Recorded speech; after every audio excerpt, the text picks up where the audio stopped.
Hello my dear students. Today let us take up a new chapter of your course book. It is based on the theme the environment, and the name of the chapter is waste disposal. Waste disposal means removing, destroying or storing damaged, used or other unwanted substances. It includes burning, burial at landfill sites and recycling. So let's know more about it through the chapter. So I'll read the chapter and explain the chapter to you.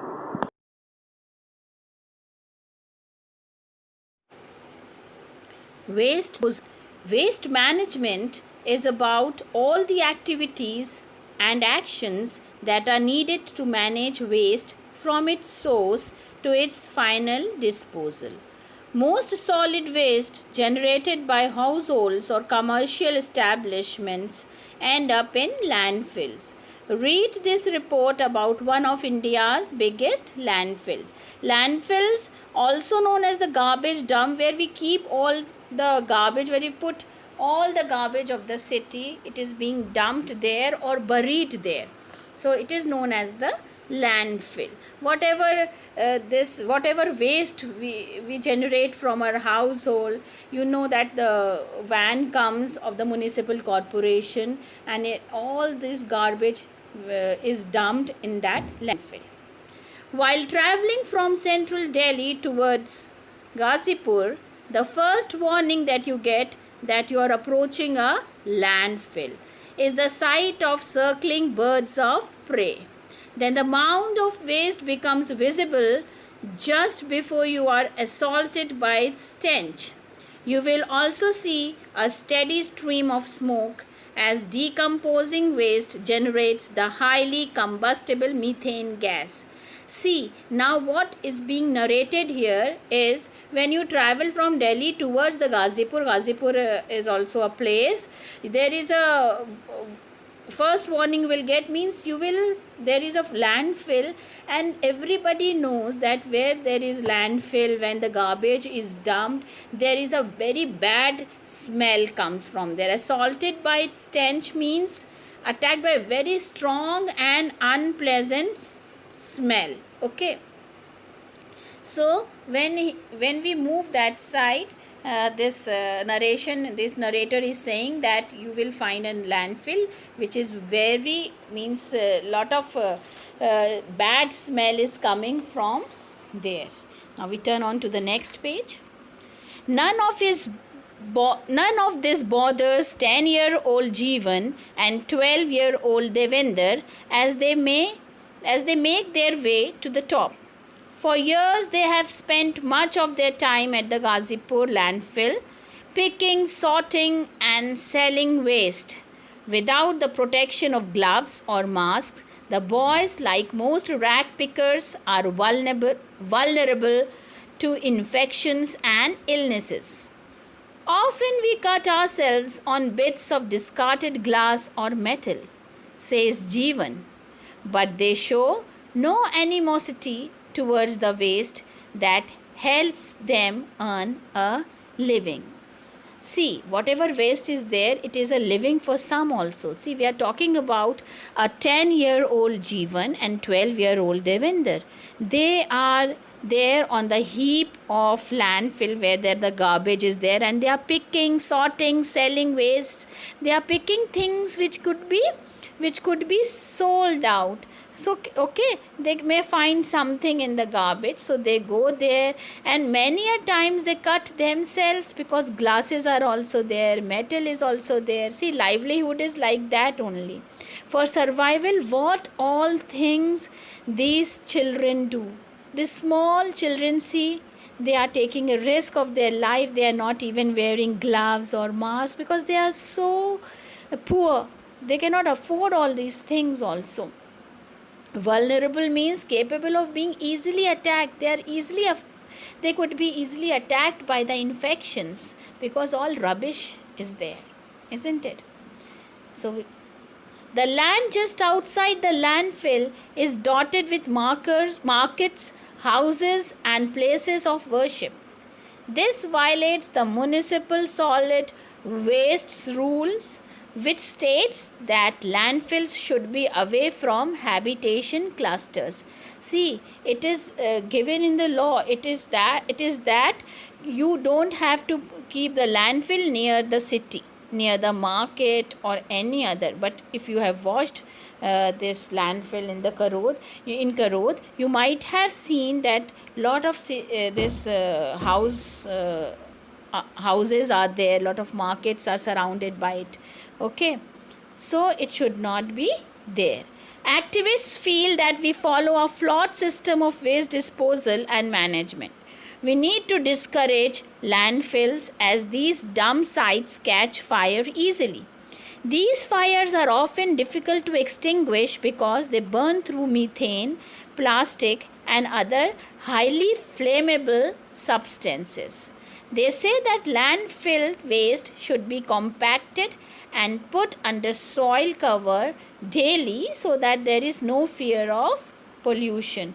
Now, the activists, okay, the reformers who go away here and there, who say that this is wrong and this is right, who think good for the citizens of India, who think good for one another, those are known as activists.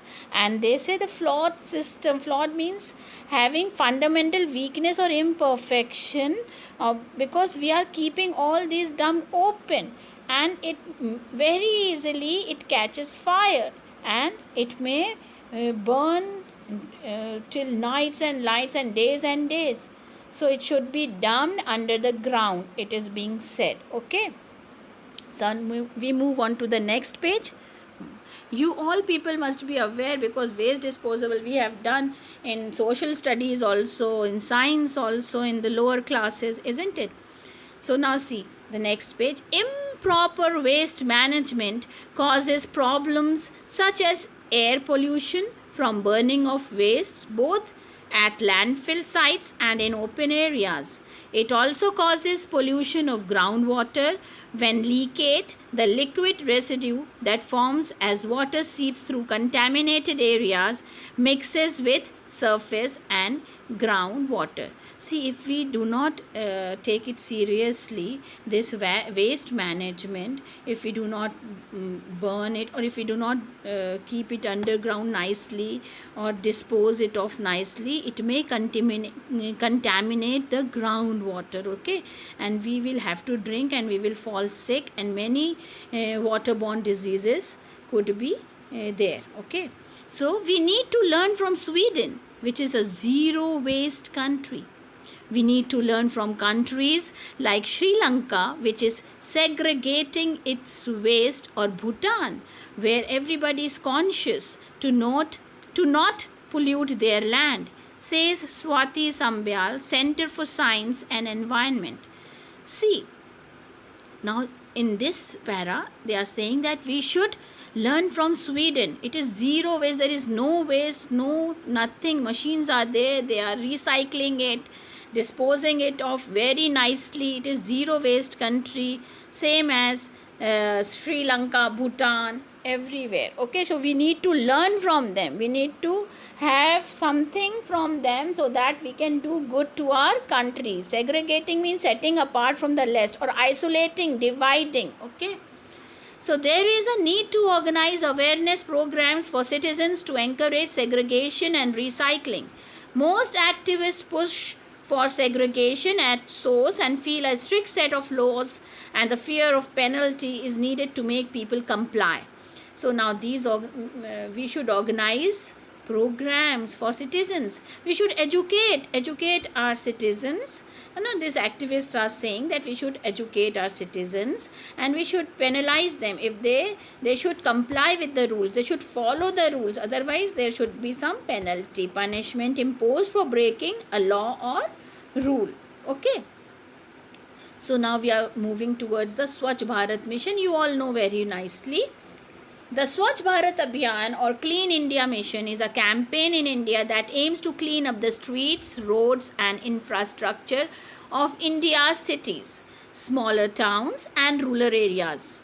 The campaign was officially launched on 2nd October 2014, the 145th birth anniversary of Mahatma Gandhi at Rajghat, New Delhi.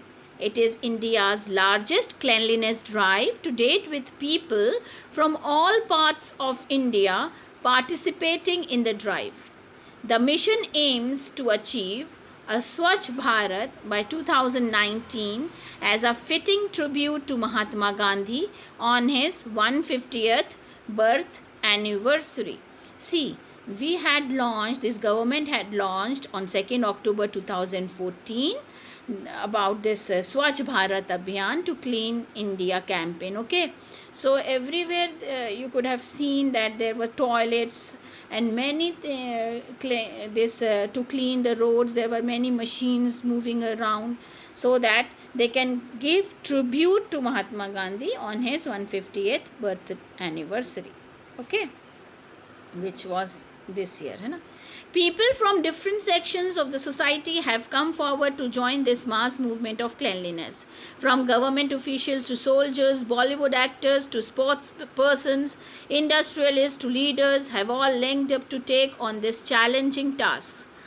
They help by organizing cleanliness drives and launching awareness campaigns on hygiene. The website My Clean India highlights the cleanliness work carried out by citizens.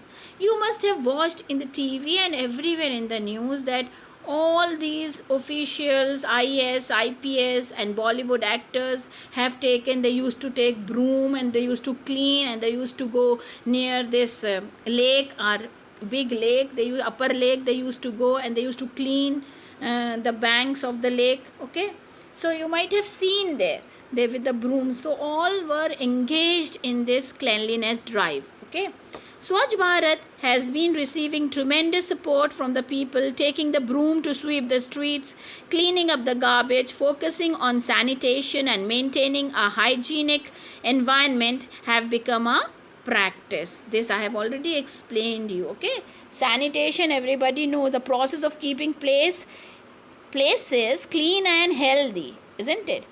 Especially by providing a sewage system and a clean water supply. Okay, now we move on to the next page. The people of Maharashtra, Naulewadi village, had faced a massive scarcity of clean water in the past, but now the village has an abundance of water. The people got together and built a 35,000 litre water tank and installed water pipelines. The villagers also cleaned up the surroundings. Now they are talking about Maharashtra, the village. They have faced lot of scarcity of water earlier, clean water. Now they have built 35,000 litre water tank and installed water pipelines. Now they are very happy, and now they are getting a clean water also because of this Swachh Bharat mission. Inspired by the Swachh Bharat missions, the villagers in Thrissur Puzakkal, Kerala decided to tackle the huge garbage dumps in their area. They put a proper waste management plan in place. They regularly removed waste, installed waste bins, and even set up a biogas plant. Now this village is the role model for the whole Kerala.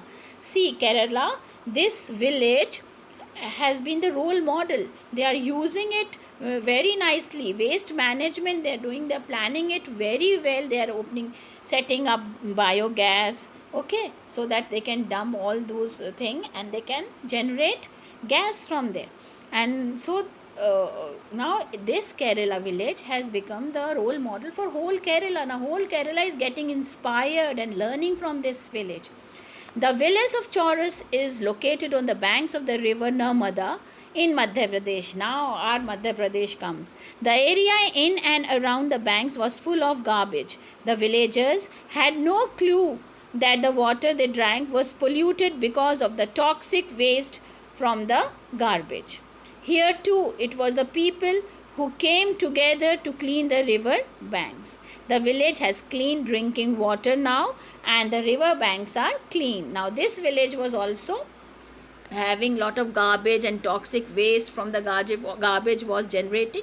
So what they did, now they together cleaned up the bank of the river. Banks means the side of the river, and now it is being used for drinking. Okay, in many villages across India, it is the women and the children who are helping to create awareness on cleanliness. The women take part in the cleaning programs because they believe that their children are the future of the villages, and that as mothers it is important for them to set an example. Students in primary schools are taught the importance of cleanliness, and they in turn spread the message to their families. We are also we are taking up many cleanliness drives in our school. Always we are showing some skits, and we have cleaned our grounds also. Okay, we have done lot of things, and from many last year also we had done such a cleanliness drives. Okay, because we think that cleanliness is not next to godliness. So we have done a lot of things in our school, and children have spread these things in the families as well.